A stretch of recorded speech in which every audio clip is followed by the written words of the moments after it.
Greetings, everyone, and welcome back to another episode of Plan B Success. Have you ever wondered about the power of thought?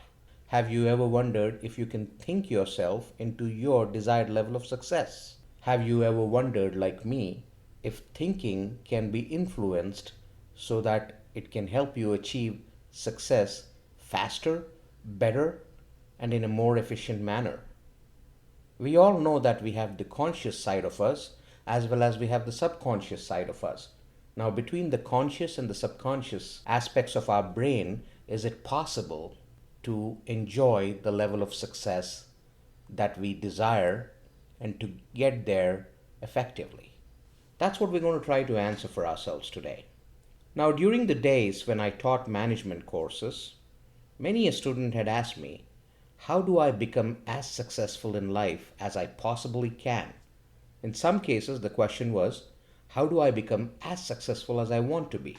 The de facto answer was, work hard. And there were several others, as establish goals, pursue them diligently, dream big, focus, plan your work your plan, etc., etc., etc. These were the answers that I gave at that point in time. Now, in hindsight, I would have given a more introspective answer for them to reflect upon. Not that all I said above is untrue. It surely is a requirement for success. You do need to work hard, you need to plan your work, you need to work your plan, you need to establish goals, pursue them diligently, and from time to time revisit your goals in order to refocus. You also need to dream big in order to achieve what you set out to do. All of those are right answers. But I think I would have preferred a more introspective answer that I could have given so that the students could have introspected more and played around with this concept of success that they were building in their heads. But there are several intrinsic behaviors and patterns that determine the level of success you achieve in life. Working hard is great, planning is great, but there are also other aspects of your own personality, your own intrinsic behaviors that actually influence the level of success that you will achieve in your life. It's often said that in order to be successful at what you do, know your strengths and weaknesses and surround yourself with people who are strong in areas that you're weak. As a result, you develop a circle of strength around you from which you operate and find positive results in your endeavors. That's true. But how do you determine your level of success? Now, this notion of the conscious mind and the unconscious, there is this aspect of science that talks about it, which talks about that your conscious mind is always thinking. 95% of the time in any given day, you're always thinking. It's always tinkering with thoughts. Whereas all the daily stuff that you do, how you drive, how you eat, where you go, where you sit, a lot of that is subconscious controlled. It's your subconscious that has already established patterns while you were young, and these patterns have been established as a part of your observation while you were young, and that's what's dictating all the autopilot aspects of your life. Dr. Brian Lipton, in one of his books, has written about this at length. He talks about the subconscious putting you on an autopilot, and that's how your life gets run by your subconscious. Just like when you're driving, if you're thinking of something, how many times have you seen that you started at point A and you reach point B and you don't remember how you drove to get to point B?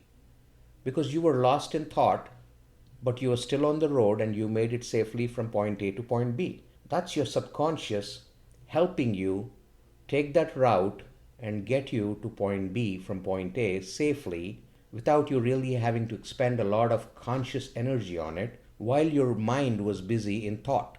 That's what subconscious being on autopilot means. Most of our life is run on autopilot as a result of the subconscious.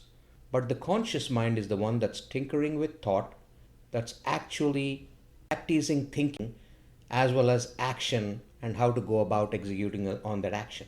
There are certain things that you do in life, certain projects, for example, at work, where you believe you've put in a lot of energy and effort. I'm sure you remember when you were young, you were studying for your exams, you worked hard on some, you burned the midnight oil in order to get through those exams. That's hard work. And you remember it because you made a conscious effort. You really pushed hard to do it. And that's your conscious mind actually acting in order to get it done. While the conscious mind is busy, a lot of our life is run by our subconscious. But the conscious mind is where we learn about all the different things that we do. If you're out there at school, or if you're out there learning a new course, a new language, a new science, this aspect of learning and imbibing is happening as a result of the conscious mind. But if you believe that you're working really hard and unable to reach success, that's because your life is being lived on the subconscious side. And it's important that the learnedness that we have on the conscious side is also imbibed on the subconscious side. And there are various aspects of getting that done.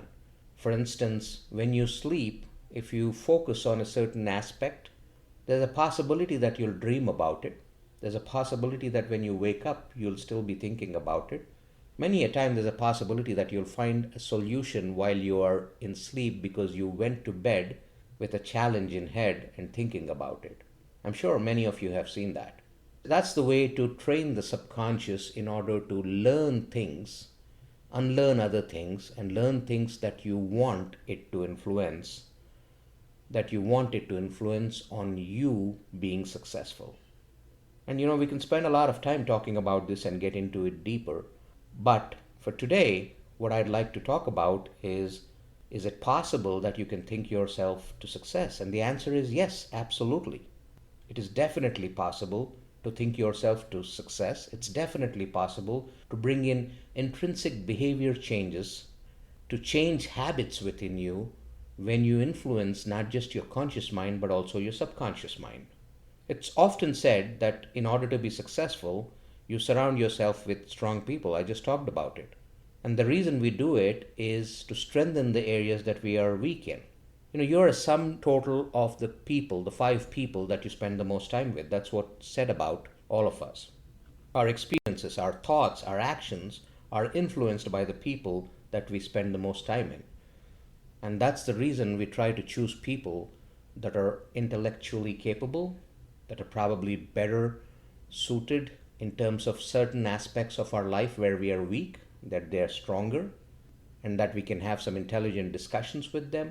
We hope to get influenced by them, by some of their strengths, and we hope to influence them too with our own strengths. There's a give and take there. That's the reason we do it. It's the same thing with our mind, with our brain, trying to influence the conscious as well as the subconscious. However, how do you determine your level of success, you may ask? I mean, how do you ensure you make a positive impact in the lives of thousands of people versus a few hundred, or perhaps even a few tens? How do you build a business that is multinational than local or regionally focused? How do you build a $1 billion corporation than one that plays in the hundreds of thousands? How do you land the job you desire in the field of your choice in the organization that you aspire to work for? How do you grow your career prospects as you gather experience? How do you move into your desired lifestyle? Well, the answer to this lies in the daily life you cultivate and nurture. It goes back to the conscious as well as the subconscious mind, mostly the subconscious, and how you influence it in order to change its patterns, change its learnedness of things, teach it new things that will help you get closer to your goal of success. In other words, your daily interactions, the people you interact with, the books you read, the inspiration and thoughts you cultivate, and the rapport you share with those that have done it before, all of these help influence you in the direction that you want to go. Dreaming big and executing on a roadmap to realize your dream is just not enough. You need to build and interact with the right network, develop a nourishing atmosphere so that you can constantly draw inspiration from it. All your interactions, thoughts, and actions need to be a sum total of this. Draw inspiration to chart your own path the way you see it. Talk, read, and contemplate on what you aspire to do every second, every minute of your existence. Build on the intensity so that your thoughts are shaped by it, which shows in your decisions, your actions, and finally, in your results. It's often said that when in Rome, act like the Romans. Well, this is not about acting like Romans, but about getting to be the king of Rome, not when in Rome, but on the way to Rome. So you arrive king. Thank you so much for listening. Please make sure that you subscribe. Please also make sure that you leave a review and a comment and spread the word, share the word so others may benefit as well from some of the things that we are discussing. Thank you.